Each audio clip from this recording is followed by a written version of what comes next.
Very good morning all of you. మనం ఈరోజు సైకాలజీలో చెప్పుకోయే టాపిక్ వచ్చేసి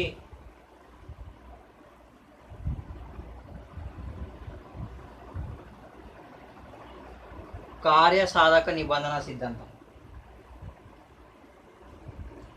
కార్యసాధక నిబంధన సిద్ధాంతం లేదా దీనిని యాంత్రిక నిబంధన సిద్ధాంతం అంటారు. యాంత్రిక నిబంధన సిద్ధాంతం, కార్యసాధక నిబంధన సిద్ధాంతం లేదా యాంత్రిక నిబంధన సిద్ధాంతం. దీన్ని ప్రతిపాదించింది ఎవరంటే బిఎఫ్ స్కిన్నర్.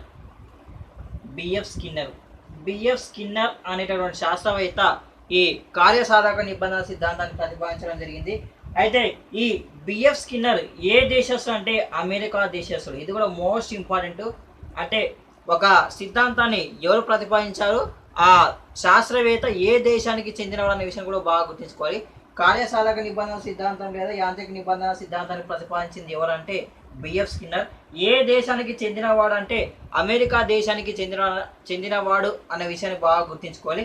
అయితే ఇక్కడ మరొక ముఖ్యమైన విషయం వచ్చేసి ఈ కార్యసాధక నిబంధన సిద్ధాంతానికి మూల పురుషుడు ఎవరంటే బిఎఫ్ స్కిన్నర్ అనే విషయాన్ని కూడా గుర్తుంచుకోవాలి.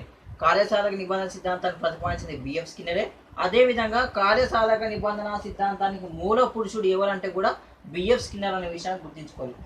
అయితే ఇక్కడ ఈ వీడియోను కొత్తగా చూస్తున్న వాళ్ళైతే ప్రీవియస్ క్లాసెస్లో ఇవానా పావ్లోవ్ గురించి, నెక్స్ట్ ఈ యత్నదోష అభ్యసన సిద్ధాంతం గురించి కూడా మనం ప్రీవియస్ క్లాస్లో వీటి గురించి మనం డిస్కస్ చేయడం జరిగింది. ఒక కొత్తగా వచ్చే వాళ్ళు ఎవరైనా ఉంటే, అంటే కొత్తగా ఈ వీడియో చూస్తున్న వాళ్ళు ఎవరైనా ఉంటే ఆ ప్రీవియస్ క్లాస్లో కూడా చూడొచ్చు. నెక్స్ట్ అయితే నేను ఆల్రెడీ ప్రీవియస్ క్లాస్లో మీకు ఎక్స్ప్లెయిన్ చేశాను. ఒక సిద్ధాంతం గురించి మనం తెలుసుకుంటున్నామంటే ఫస్ట్ చేసే పని ఏమిటంటే ఆ సిద్ధాంతం ఏమిటి, ఆ సిద్ధాంతం ప్రతిపాదించిన శాస్త్రవేత్త ఎవరు, ఆ శాస్త్రవేత్త ఏ దేశానికి చెందినవాడు, మరొకటి వచ్చేసి ముఖ్యంగా మనం తెలుసుకోవాల్సింది ఏంటంటే ఆ సిద్ధాంతానికి గల మారు పేర్లు. ఒక్కొక్క సిద్ధాంతానికి 3-4 రకాల పేర్లు, కొన్నిటికి 5-6 రకాల పేర్లు కూడా మారు పేర్లు ఉండడం జరుగుతుంది. ఆ పేర్లను కూడా గుర్తించుకోవాలి. అయితే ఈ కార్యసాధక నిబంధన సిద్ధాంతం, నెక్స్ట్ యాంత్రిక నిబంధన సిద్ధాంతానికి మారు పేర్లు అంటే ఇంకా ఉన్న పేర్లు ఒకసారి చూసినట్లయితే, ఒకటి ఆర్ టైప్ సిద్ధాంతం అని ఒక పేరు. నెక్స్ట్ ఆర్ఎస్ టైప్ సిద్ధాంతం. నెక్స్ట్ వచ్చేసి టైప్ 2 సిద్ధాంతం. బాగా గుర్తుంచుకోండి. ఈ కార్యసాధక నిబంధన సిద్ధాంతానికి ఆర్ టైప్ సిద్ధాంతం, ఆర్ఎస్ టైప్ సిద్ధాంతం, నెక్స్ట్ టైప్ 2 సిద్ధాంతం అని. నెక్స్ట్ వచ్చేసి ఉద్దీపనకు ప్రాముఖ్యత లేని సిద్ధాంతం. ఉద్దీపనకు ప్రాముఖ్యత లేని సిద్ధాంతం. ఉద్దీపనకు ప్రాముఖ్యత లేని సిద్ధాంతం అని పేరు. ఇదే ఈ కార్యసాధక నిబంధన సిద్ధాంతానికి ఉద్దీపనకు ప్రాముఖ్యత లేని సిద్ధాంతం అని. నెక్స్ట్ ఈ విధంగా దీనికి మారు పేర్లు ఉన్నాయి, బాగా గుర్తుంచుకోండి. టైప్ 1 సిద్ధాంతం, టైప్ 2 సిద్ధాంతం, నెక్స్ట్ ఆర్ఎస్ టైప్ సిద్ధాంతం, నెక్స్ట్ ఆర్ టైప్ సిద్ధాంతం, నెక్స్ట్ ఉద్దీపనకు ప్రాముఖ్యత లేని సిద్ధాంతం. నెక్స్ట్ మరొకటి వచ్చేసి పరికరాత్మక నిబంధన సిద్ధాంతం.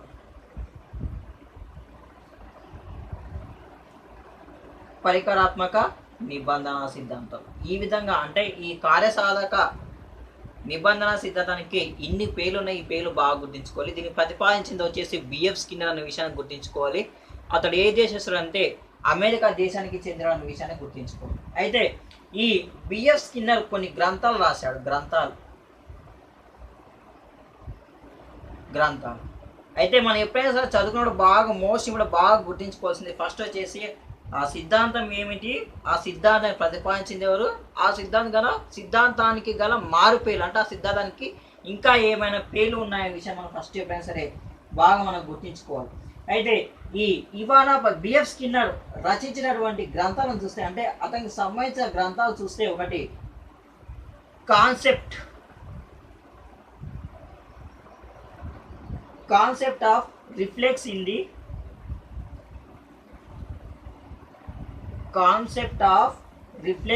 In the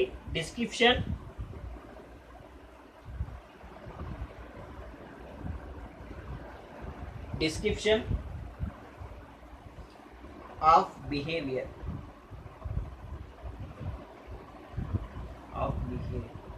concept of reflex in the description of behaviour, ఇదొక గ్రంథం. నెక్స్ట్ దానికి సంబంధించినటువంటి మరొక గ్రంథం ఉంది. ఈ బిఎఫ్ స్కిన్నర్కి సంబంధించినటువంటి మరొక గ్రంథం ఇక్కడ చూద్దాం, ఇక్కడ కనిపించట్లేదు, సైడ్కి రాస్తున్నాను. The technology of teaching, the technology of teaching, the technology of teaching. చూడండి, concept of reflex in the description of behaviour ఒక గ్రంథం, మరొకటి వచ్చేసి ద టెక్నాలజీ ఆఫ్ టీచింగ్, ఇది మరొక గ్రంథం.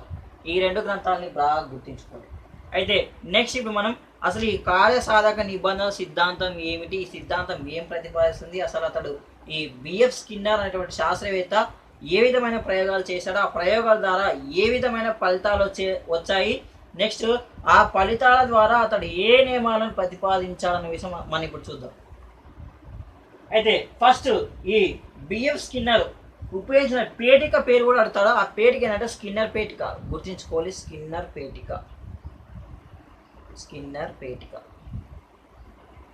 ఎగ్జామినేషన్లో మనం బాగా చదువుకొని వెళ్ళిన చిన్న క్వశ్చన్ వేసి మనకు కన్ఫ్యూజ్ చేస్తాడు. వీటి గురించి మనం క్లారిటీగా చదువుకున్న స్కిన్నర్ ఉపయోగించిన పేటిక పేరు ఏమిటంటే స్కిన్నర్ పేటికను గుర్తుంచుకోవాలి. అలాగే ప్రీవియస్ క్లాస్లో కూడా మిగతా శాస్త్రవేత్తలు వాళ్ళు ఏ విధమైనటువంటి పేటికలు ఉపయోగించారు వాటి గురించి కూడా నేను కొంచెం ఎక్స్ప్లెయిన్ చేయడం జరిగింది. మీరు ఆ గత పాటలో చూసినట్లయితే వాటి గురించి కూడా మీరు క్లారిటీగా తెలుసుకోవచ్చు.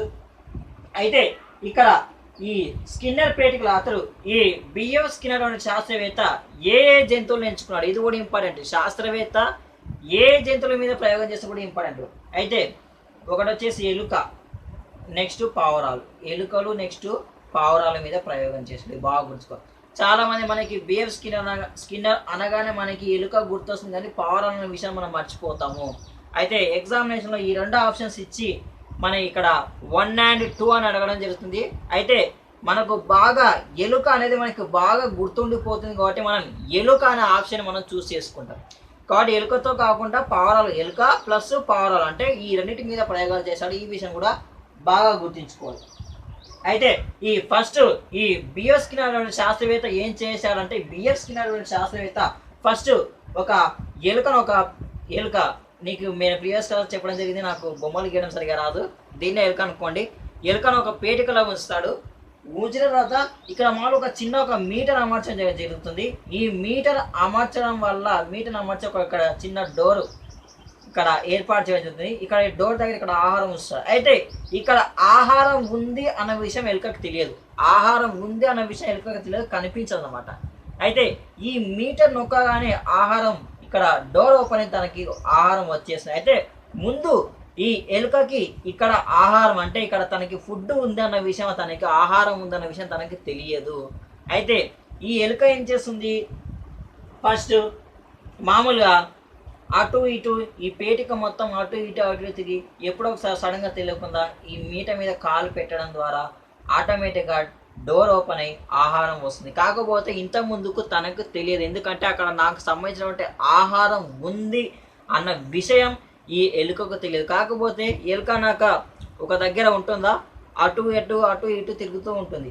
కాబట్టి ఈ పేటిక మొత్తం అది అటు ఇటు తిరుగుతున్నప్పుడు ఏదో ఒక సందర్భంలో ఈ మీటర్ను తొక్కడం ద్వారా ఓపెన్ అయ్యి ఆహారం వస్తుంది. తర్వాత నెక్స్ట్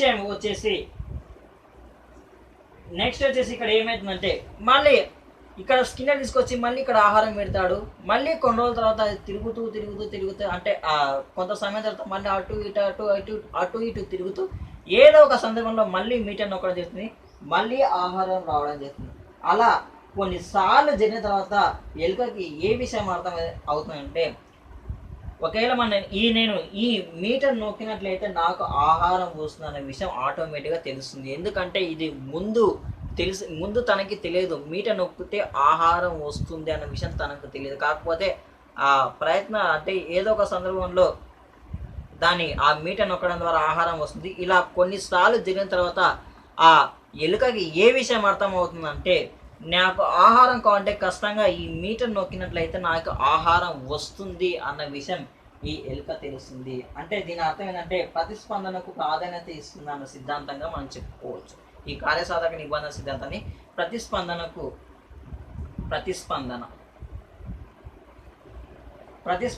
ప్రాధాన్యత ఇస్తున్న సిద్ధాంతంగా మనం చెప్పుకోవచ్చు.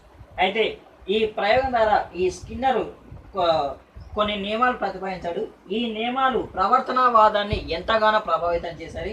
అయితే ఇతని నియమాలు ఒకసారి మనం చూసినట్లయితే మొదటిది వచ్చేసి తరగతి గది నిర్వహణకు సంబంధించినటువంటి ప్రతిపాదించే పునర్బలన నియమాలు తరగతి గదికి సంబంధించినటువంటి పునర్బలన నియమాలు ఒకటి. నెక్స్ట్ ఇక్కడ సెకండ్ వన్ వచ్చేసి కార్యక్రమయుత అభ్యాసం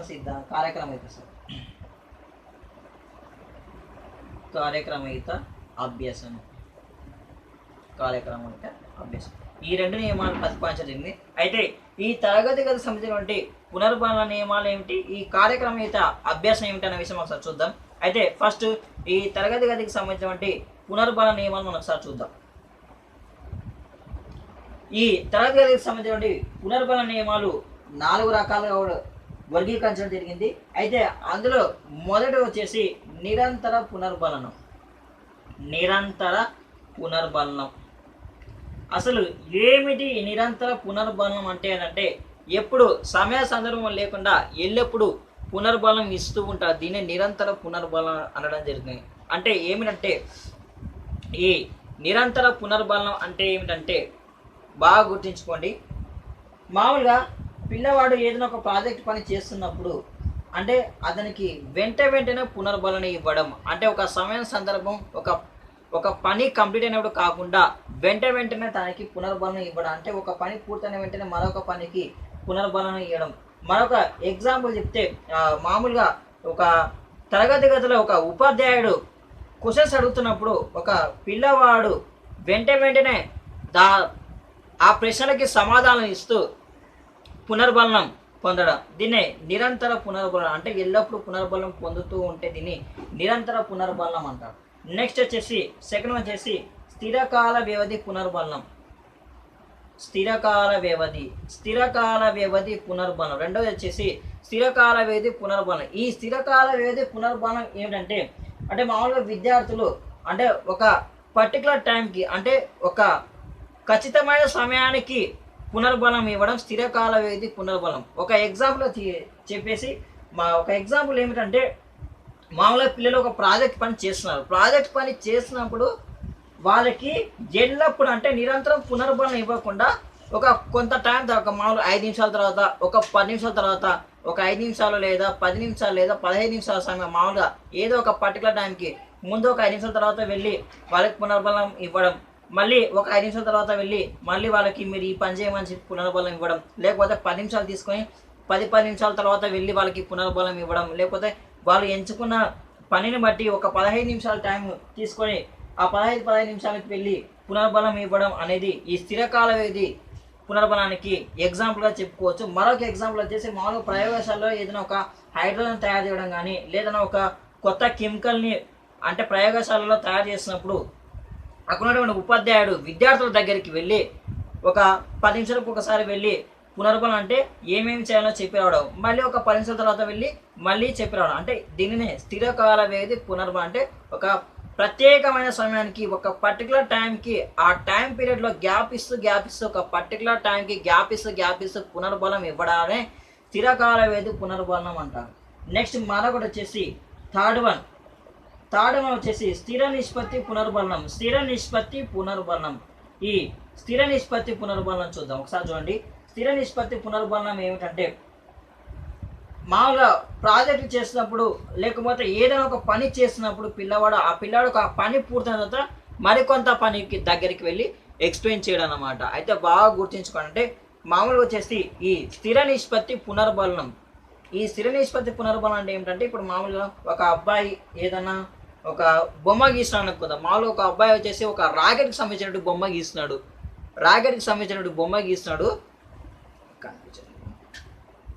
చూద్దాం. స్థిర నిష్పత్తి స్థిర నిష్పత్తి. అయితే మామూలుగా వచ్చేసి ఇక్కడ ర్యాకెట్కి ఒక అబ్బాయి ర్యాకెట్కి సంబంధించిన ఒక బొమ్మ పేపర్ మీద గీస్తున్నాడు. అయితే ఫస్ట్ ఆ ర్యాకెట్ సంబంధించిన ఒక భాగం పూర్తయిన తర్వాత, గీయడం పూర్తయిన తర్వాత ఉపాధ్యాయుడు వచ్చి మరొక భాగం గీయమని చెప్పడం, మరి ఆ తర్వాత కొంత భాగం గీసిన తర్వాత మళ్ళీ వచ్చి మరికొంత భాగం పూర్తి చేయమని చెప్పి, అంటే మిగిలిన భాగాన్ని పూర్తి చేయమని చెప్పడం ఈ స్థిర నిష్పత్తి పునర్బలం చెప్పుకోవచ్చు. అయితే మరొక ఎగ్జాంపుల్ వచ్చేసి ఒక అబ్బాయి ఒక మనిషికి సంబంధించినటువంటి ఒక గుండెకి సంబంధించినటువంటి ఒక బొమ్మను గీస్తున్నప్పుడు ఫస్ట్ కొంత భాగాన్ని పూర్తి చేసి ఉంటాడు మామూలుగా ఇట్లా. ఆ తర్వాత వచ్చి మరికొంత భాగం పూర్తి చేయమని చెప్పి వచ్చి, అంటే కొంత పని అయిపోయిన తర్వాత మళ్ళీ వచ్చి మళ్ళీ చేయమని చెప్పడం, మళ్ళీ కొంత పని అయిపోయిన తర్వాత మళ్ళీ వచ్చి చేయమని చెప్పడం, అంటే పని పూర్తయిన తర్వాత వచ్చి చెప్పడం. అంటే ఒక పర్టికులర్ సమయం కాకుండా పని పూర్తవుతున్నాక వచ్చి మరొక పని చెప్పడం, అంటే నెక్స్ట్ మనం ఏ పని చేయాలో చెప్పడం. దీన్నే స్థిర నిష్పత్తి పునర్బలం. అంటే కొంత పని పూర్తయిన తర్వాత వచ్చి మళ్ళీ చెప్పడం, మరి కొంత పని పూర్తయిన తర్వాత వచ్చి మళ్ళీ చెప్పడం. అంటే ఇక్కడ ఖచ్చితమైన సమయం అనేది ఉండదు, ఓన్లీ పని మీదనే ఆధారపడి ఉంటుంది. పని ఎప్పుడు కంప్లీట్ అయి ఉంటుందో అప్పుడే, అంటే పని అనేది ఎప్పుడు కంప్లీట్ అవుతుందో అప్పుడే వచ్చి అక్కడ పునర్బలం ఇవ్వడం. నెక్స్ట్ లాస్ట్ వన్ వచ్చేసి చరశీల పునర్బల నియమం. చరశీల పునర్బల నియమం. అసలు ఈ చరశీల పునర్బల నియమం ఏమిటంటే, ఇక్కడ అటు స్థిరకాల వ్యవధి పర్టికులర్ టైం పాటించకుండా స్థిర నిష్పత్తి వ్యవధి, అంటే ఒక పని పూర్తయిన తర్వాత వచ్చి పునర్బలం ఇవ్వకుండా, అంటే ఈ రెండింటితో సంబంధం లేకుండా తనకి ఇష్టం వచ్చినప్పుడు, అంటే ఖచ్చితమైన సమయం పాటించకుండా అలాగే నిర్ణీతమైన ఒక పని పూర్తి చేసినప్పుడు కూడా వెళ్ళి అతనికి పునర్బలం ఇవ్వకుండా పిల్లవానికి ఎప్పుడైనా పునర్బలం ఇవ్వచ్చు. దాన్ని చరశీల పునర్బలనం అంటారు. అంటే ఒక ఖచ్చితమైన టైం ఉండదు, అలాగే ఖచ్చితంగా ఈ పని పూర్తయిన తర్వాత వాళ్ళకి వెళ్ళి నేను ఎక్స్ప్లెయిన్ చేయాలని కూడా ఉండదు. అంటే మామూలుగా తనకి ఇష్టం వచ్చినప్పుడు వెళ్ళి పునర్బలం ఇవ్వడం, అదే చరశీల పునర్బలం. అంటే ఎప్పుడైనా వెళ్ళి పునర్బలం ఇవ్వవచ్చు మధ్యలో. అయితే ఒకసారి మళ్ళీ రివైజ్ చేసుకుందాం. నిరంతర పునర్బలం అంటే వెంటనే పునర్బలం పొందడం. నెక్స్ట్ వచ్చేసి స్థిరకాల వ్యవధి పునర్బలం, అంటే ఒక పర్టికులర్ టైంకి 5 నిమిషాలకి, లేకపోతే 10 నిమిషాలకి, లేకపోతే 15 నిమిషాలకి, అంటే ఒక పర్టికులర్ టైం తర్వాత పునర్బలం ఇవ్వడం స్థిరకాల వ్యవధి పునర్బలం. నెక్స్ట్ స్థిర నిష్పత్తి పునర్బలం. ఈ స్థిర నిష్పత్తి పునర్బలం అంటే ఏమిటి అంటే, స్థిర నిష్పత్తి పునర్బలం అంటే ఏమిటంటే మామూలుగా వచ్చేసి ఒక పని పూర్తయిన తర్వాత మళ్ళీ వెళ్ళి పునర్బలం ఇవ్వడం, అంటే ఆ పనిలో కొంత భాగం పూర్తయిన తర్వాత పునర్బలం ఇవ్వడం, మరికొంత భాగం పూర్తయిన తర్వాత వెళ్ళి మళ్ళీ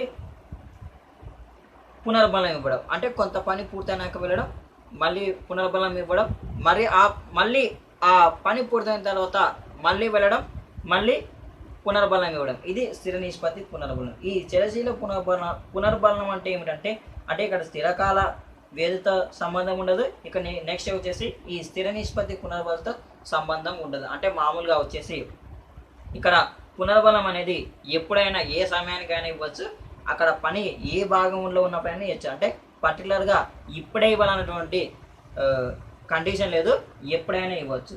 నెక్స్ట్ వచ్చేసి ఇక్కడ కార్యక్రమయుత అభ్యసనం.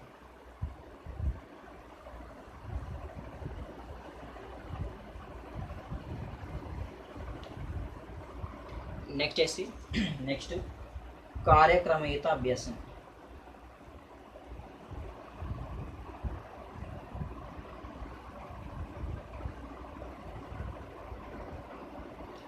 ఈ కార్యక్రమయుత అభ్యసనం అంటే ఏమీ లేదు, అంటే ఈ కార్యసాధక నిబంధన ఉపయోగించిన తర్వాత విద్యారంగంలో ఒక కొత్త నూతనమైన మార్పు రావడం జరిగింది.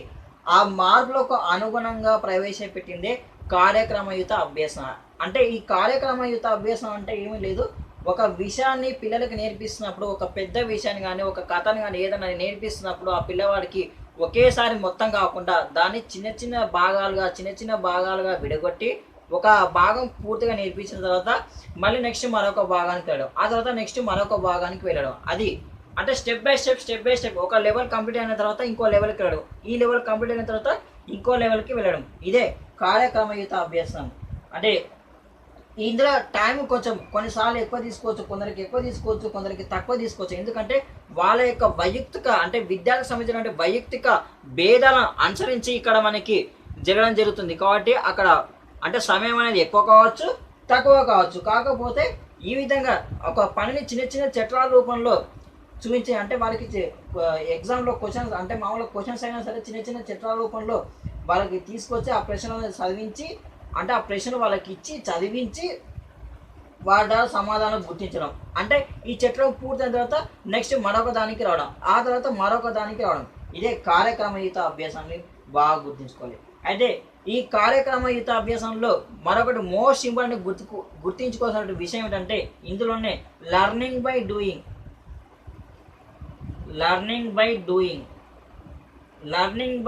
అనేటువంటి ప్రక్రియ మనకి ఎక్కడ దాగమంటే ఇక్కడ దేనికి ఉదాహరణగా చెప్పుకోవచ్చు, ఈ కార్యక్రమయుత అభ్యాసంలోనే మనకి లర్నింగ్ బై డూయింగ్ అనేది దాగి ఉంది అనే విషయాన్ని బాగా గుర్తుంచుకోవాలి. అయితే మరొక మామూలుకి ఇది బాగా అర్థం కావాలంటే నేను చెప్పే ఎగ్జాంపుల్ ఏంటంటే వీడియో గేమ్స్. మామూలుగా వీడియో గేమ్స్ ఆడుతున్నప్పుడు ఒక లెవెల్ కంప్లీట్ అయిన తర్వాత ఇంకో లెవెల్కి వెళ్తాం. ఆ విధంగా మామూలుగా మనం కంప్యూటర్ నేర్చుకున్నప్పుడు కూడా అంతే, ఒక లెవెల్ అంటే కంప్యూటర్లో మనం కొన్ని బేసిక్స్ ఉంటాయి, ఆ బేసిక్స్ నేర్చుకున్న తర్వాతే ముందుకు వెళ్ళాల్సి ఉంటుంది. అప్పుడే గణితంలో అయినా సరే ఒక కొన్ని బేసిక్స్ నేర్చుకున్న తర్వాత మనం ముందుకి వెళ్ళవలసి ఉంటుంది. ఇదే కార్యక్రమయుత అభ్యాసం అంటే ఒక నేర్చుకున్నటువంటి అంశాన్ని చిన్న చిన్న భాగాలుగా విడగొట్టి సులభంగా నేర్పించడమే కార్యక్రమయుత అభ్యాసం విషయాన్ని బాగా గుర్తుంచుకోవాలి. అంటే ఈ విధంగా ఉండడం ద్వారా అంటే ఒక భాగాన్ని చిన్న భాగాన్ని నేర్చుకుంటున్నప్పుడు ఈ పిల్లవాడికి ఇక్కడ ఏదైనా ఒక తప్పు చేసినప్పుడు వెంటనే నువ్వు ఇది తప్పు చేసినావు అని చెప్పి అతనికి వెంటనే పునర్బలం ఇవ్వడం జరుగుతుంది ఇక్కడ ఈ కార్యక్రమయుత అభ్యాసంలో. అదే ఇంకొకటి ముఖ్యమైన విషయం ఏంటంటే ఇందులో కూడా పిల్లవాడు క్రియాత్మకంగా పాల్గొంటాడు, అంటే చాలా ఇంట్రెస్ట్తో పాల్గొనడం జరుగుతుంది. నెక్స్ట్ వచ్చేసి ఇక్కడ ఈ మనకు మోస్ట్ ఇంపార్టెంట్ విషయం వచ్చేసి ఈ 1926వ సంవత్సరంలో ఓహియో విశ్వవిద్యాలయానికి చెందినటువంటి సిడ్నీ ఎల్ ప్రెస్సీ 1926 సంవత్సరంలో ఓహియో విశ్వవిద్యాలయానికి చెందినటువంటి ఈ సిడ్నీ ఎల్ ప్రెస్సీ అనేటువంటి శాస్త్రవేత్త బోధనా యంత్రాలను ప్రవేశపెట్టడం జరిగింది. మొదటిసారిగా బోధనా యంత్రాలను ప్రవేశపెట్టడం జరిగింది. ఇతడు కూడా ఏ దేశానికి చెందినటువంటి శాస్త్రవేత్త అంటే అమెరికా దేశానికి చెందినటువంటి శాస్త్రవేత్త అనే విషయాన్ని గుర్తుంచుకోవాలి. అంటే బోధనా యంత్రాలను మొదటిసారిగా ఏ సంవత్సరం అంటే 1926 సంవత్సరంలో ప్రవేశపెట్టడం జరిగింది. ఎవరు అంటే సిడ్నీ ఎల్ ప్రెస్సీ అనే శాస్త్రవేత్త ప్రవేశపెట్టడం జరిగింది. అతడు ఏ విశ్వవిద్యాలయానికి చెందినవాడంటే ఓహియో విశ్వవిద్యాలయానికి చెందినవాడు అనే విషయాన్ని గుర్తుంచుకోవాలి. బోధనా యంత్రాలను ప్రవేశపెట్టాడు. ఇంకా మరొకటి ముఖ్యమైన విషయం వచ్చేసి ఇతడు ఏ దేశానికి చెందినవాడంటే అమెరికా దేశానికి చెందినవాడు అనే విషయం కూడా బాగా గుర్తుంచుకోవాలి. అయితే నెక్స్ట్ ఈ స్కిన్నర్ లాస్ట్గా మనకు చెప్పింది ఏంటంటే ప్రతిస్పందన గురించి చెప్పడం జరిగింది. ఈ స్కిన్నర్ దృష్టిలో అంటే ఈ స్కిన్నర్ యొక్క అభిప్రాయంలో ప్రతిస్పందన అనేటివి 2 రకాలుగా విభజించడం జరిగింది. ప్రతిస్పందనలు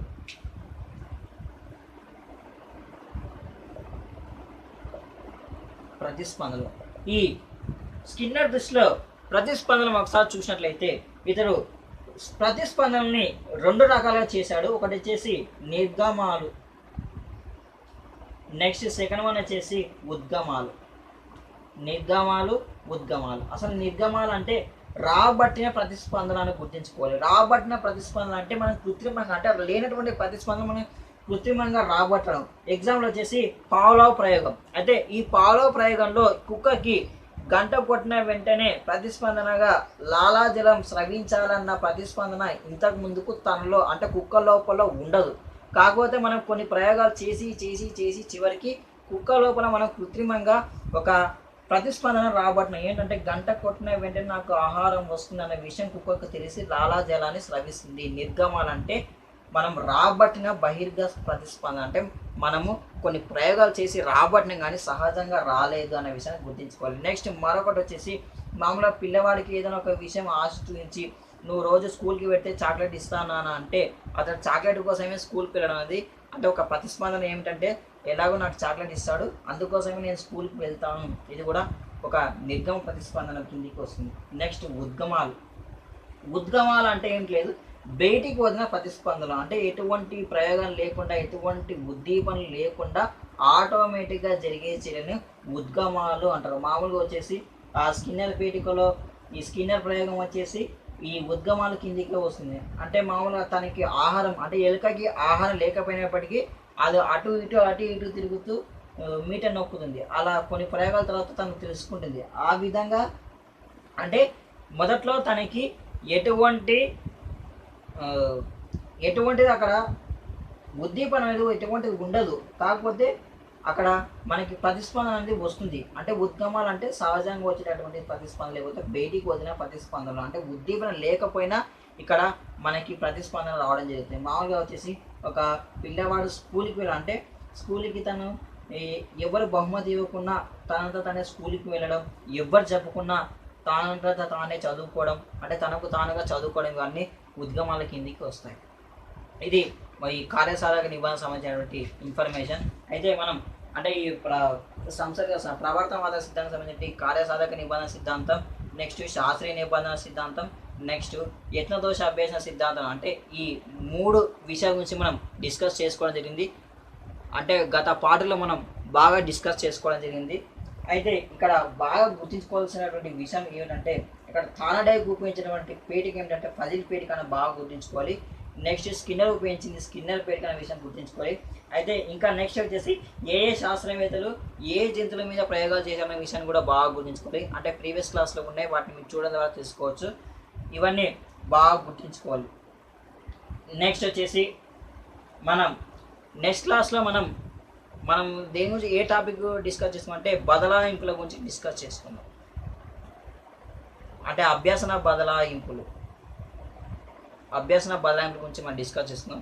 అంటే అక్కడ మనకి శూన్య బదలాయింపులు అంటే 4 రకాల బదలాయింపులు ఉంటాయి. అనుకూల, ప్రతికూల, శూన్య బదలాయింపులు, నెక్స్ట్ ద్విపార్ష బదలాయింపుల గురించి మనం డిస్కస్ చేసుకుందాం. ఇంకొకటి నెక్స్ట్ మరొక ముఖ్యమైన విషయం ఏంటంటే, అంటే మనం ఇక్కడ క్లాసెస్ చెప్తున్నాం అంటే కాకపోతే కొంతమంది శాస్త్రవేత్తలు ఆ ప్రజ్ఞ గురించి, నెక్స్ట్ వికాసాల గురించి, పరిమితుల గురించి, నెక్స్ట్ వచ్చేసి ఇక్కడ ఇక్కడ కొన్ని రకాల విషయాల మీద వాళ్ళకి సంబంధించినటువంటి కొన్ని నిర్వచనాలు ఇవ్వడం జరిగింది. ఆ నిర్వచనాల గురించి నేను ప్రత్యేకంగా మీకు క్లాసెస్ ప్రిపేర్ చేశాను. కొంత సమయం వేచి ఉండండి. అంటే విత్ కీస్తో, అంటే అవి ఏ విధంగా గుర్తించుకోవాలని చెప్పి విత్ కీస్తో నేను ఓన్గా ప్రిపేర్ చేస్తున్నాను. వాటిని మీ ముందు ఉంచడానికి కొంత సమయం పడుతుంది. కొంతవరకు సమయం ఇవ్వండి. మీకు ఆ విధంగా కూడా నేను ఎక్స్ప్లెయిన్ చేస్తాను. ఆ విధంగా అంటే ఆ నిర్వచనాలు చాలా ఉంటాయి. అంటే మన ఎగ్జామినేషన్ మనకు డిస్క్రిప్షన్ కాదు, ఓన్లీ మల్టిపుల్ ఛాయిసెస్. కాబట్టి మనం మల్టిపుల్ ఛాయిసెస్ వచ్చినప్పుడు మనం జస్ట్ దాన్ని ఐడెంటిఫై చేయగలిగితే చాలు. ఎందుకంటే వాటి గురించి ఒక 2-3 మార్క్స్ వస్తాయి. వాటి గురించి మనం ఎక్కువ బ్రెయిన్కి ఎక్కువ స్ట్రెయిన్ ఇచ్చి మనం వాటి గురించి మనం నేర్చుకునే అనేది చాలా ఇబ్బందికరమైన విషయం. కాబట్టి నేను వాటి గురించి నేను కీస్ ప్రిపేర్ చేసి ఖచ్చితంగా ఆ నిర్వచనాలు ఏ శాస్త్రవేత్త దేని గురించి నిర్వచనాలు ఇచ్చారో మనం దాన్ని ఎలా గుర్తించుకోవాలని నేను వాటికి కూడా ఓన్గా కీస్ ప్రిపేర్ చేస్తున్నాను. నెక్స్ట్ క్లాస్లో మనం ఈ బదలాయింపుల గురించి, అభ్యసన బదలాయింపుల గురించి మనం చర్చించుకుందాం. నెక్స్ట్ క్లాస్లో మనం మళ్ళీ కలుసుకుందాం. Thank you all.